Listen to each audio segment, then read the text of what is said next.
What up, Screen Fiends? I'm GB, and you're tuned in to Headz TV, where we like to discuss all the wonderful things appearing on your movie and your TV screens.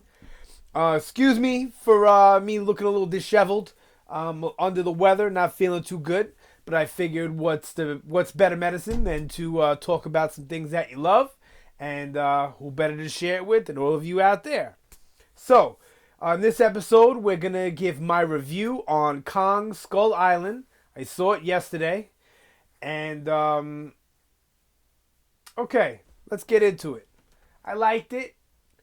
I wasn't a huge fan of Godzilla. Godzilla worked well. Those of you who don't know, this is all in the same universe. The Kong Skull Island and the Godzilla franchise that they're doing now, they're all going to be mixed into one cinematic universe. So I'm sure we'll get other monsters, other monster movies, Mothra, etc., down the way. I'm actually going to do a video about that on where I can see them possibly going with the future of this franchise. All right. Now, I wasn't that big of a fan of Godzilla as a movie as a whole. The character of Godzilla, they nailed. The action was good, and I liked the sense of scale that you had in Godzilla. They overdid it. Gareth Edwards did a little too much of his monsters trick, his first movie, where he just kind of shies away from getting a good look at the monster. So I felt like that was a little bit wrong for Godzilla.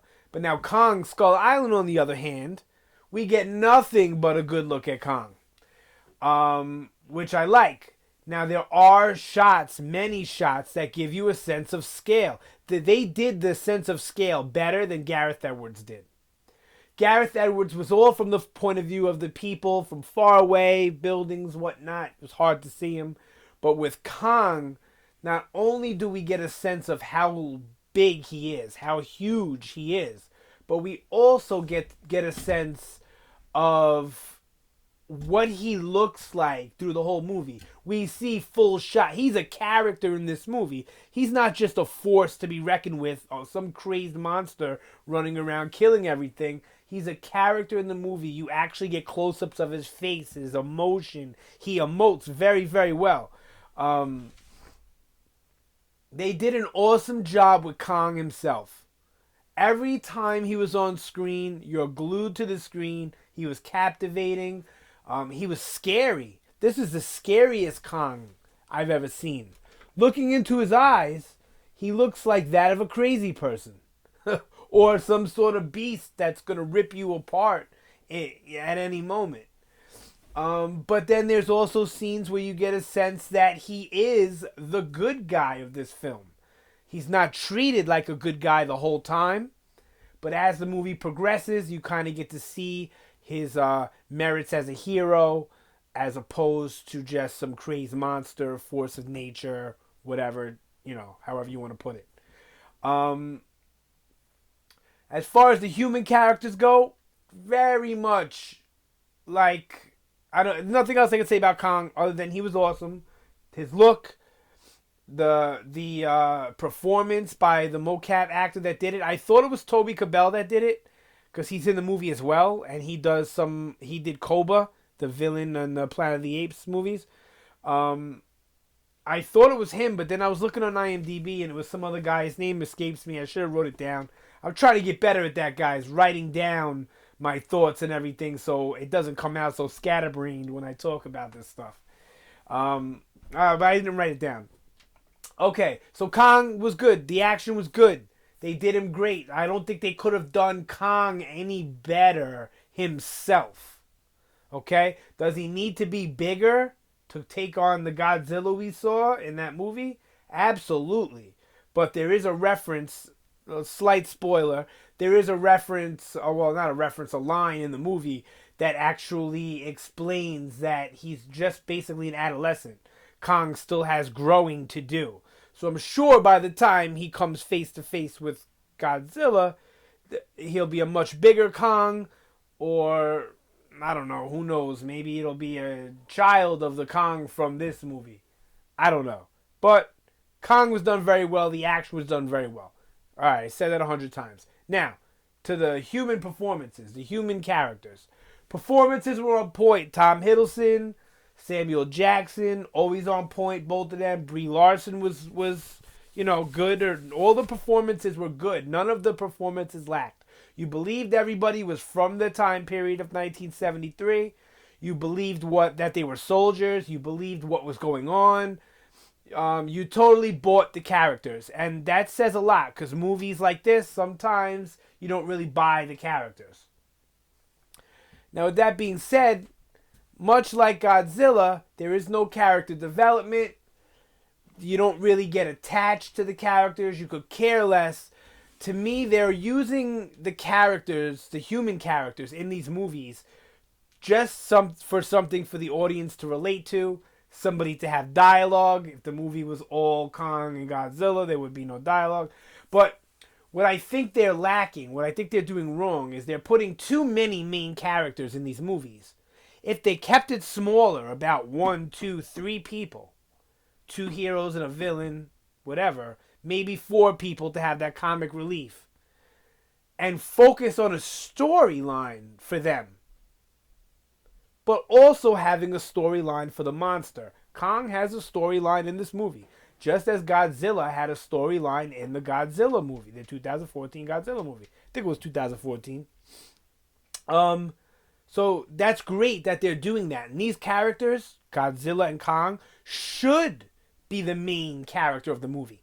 But there's no emotion. It's harder to have an emotional investment to a monster that's destroying things and killing people than it is to have, and he's a monster, a big CGI creature, no matter how real he looks. We all know it's not real. So it's harder to have a true emotional connection for 2.5 hours, 2 hours, with monsters. So they need to correct their problem with the human characters of the movies. And they really, really need to focus on a small amount of characters with a nice fleshed out story so that you feel these people, you understand these people, you root for these people, even though you're also rooting for the monster who may possibly kill them. It's a tricky thing. I'm not saying it's easy to do, but that's what they need to start focusing on. They nailed Godzilla as a monster. They nailed Kong as a monster. So far in both movies, the Mutos that they're fighting, the monsters that Kong and Godzilla are fighting, are well done. They're scary. They're a threat to our hero, and they're a threat to humans. So the movie is good. It was better than Godzilla, in my opinion. But these movies could be better if they just put a little bit more effort into writing out the dialogue and fleshing out the human characters a little bit more, as opposed to, look, you nailed Godzilla and Kong in the first 2 movies, and you did it without ruining the first 2 movies. I'm not saying take away focus from them, but now you need to start focusing on, even if it's different humans in every movie, I'm cool with that. But there needs to be a story for them. There needs to be a reason why I care about these characters. There needs to be a little bit of explanation on motivation behind their actions. Godzilla had better explanation and motivation than Kong did. But I guess for necessary reasons, Kong didn't need a lot of that. They really sum it up all in the first 15, 20 minutes of the movie on who these people are and where they're going to where they need to go. But there's no story arcs. There's not really much conflict other than fighting whatever they come across on the island. So I like the movie. I do recommend you go see it in the movie theater, especially if you're a fan of like kaiju and huge monsters. If you're a fan of Kong, if you're a fan of Godzilla, you like that 2014 Godzilla movie, you like shared universes, because I think they did a good job in pushing the shared universe further, see it. The performances are great. You'll like John Goodman, you'll like Sam Jackson, you'll like Tom Hiddleston and Brie Larson and all the other fantastic cast surrounding them. Even the villains, you'll like them. You'll like Kong. When he's on the screen, you'll want him to be on the screen again and again and again. But you may find, it's a great popcorn flick, you may find a little substance lacking. A little lacking of substance in this film. But all in all, it was good. Nowhere near great, nowhere near perfect. I'm fine with it moving forward. It's not like the DC movies where I'm worried about the future of the franchise. I think they're improving with every movie. They only have 2 movies so far this universe.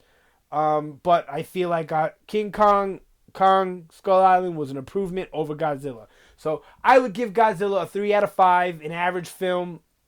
I would give Kong 3.5 out of 5, and now I'm hoping to give the next one, Godzilla 2 King of the Monsters, 4 out of 5. But who knows? It may get convoluted. It seems like, from what I'm hearing, they're going to be throwing Mothra in it, Rodan, Ghidorah. I hope they don't throw all of these characters into the one movie, because it's going to become like a DC thing where you have so much exposition to do and explaining all these different characters and what's going on, and a lot's gonna get lost in the movie, I feel. So hopefully they keep it simple, sticking with the one monster fighting, 1, 2. I guess you could do 3 monsters that the main monsters fighting, but you don't want to have too much having to explain who these other monsters are, because that's going to take away from the human story, which we need to improve in these movies if they're going to work long term. All right, so that's it. Like I said, 3.5 out of 5. If you're a huge kaiju fan, which I'm a big kaiju fan, I love giant monsters. That earns a little extra from me. If you really don't like those kinds of movies, you'll probably bump this down to a 3 or a 2.5. But if you're a fan of this type of stuff and you like big action and you like these actors, definitely give it a try. And I think you'll see right around the 3.5 out of 5 that I gave it. All right, that's it. Anything you got to say, please sound off down below. You like the video, share, subscribe, become part of the Screen Fiend fam. And hey, if you got anything you don't like, you want to chime in down there, the good, the bad, the ugly, constructive criticism, whatever you got to say, hit me up down below. I'd love to get into a little convo with you guys. All right, so that's it for this video. You guys have a good day, and I will see you next time.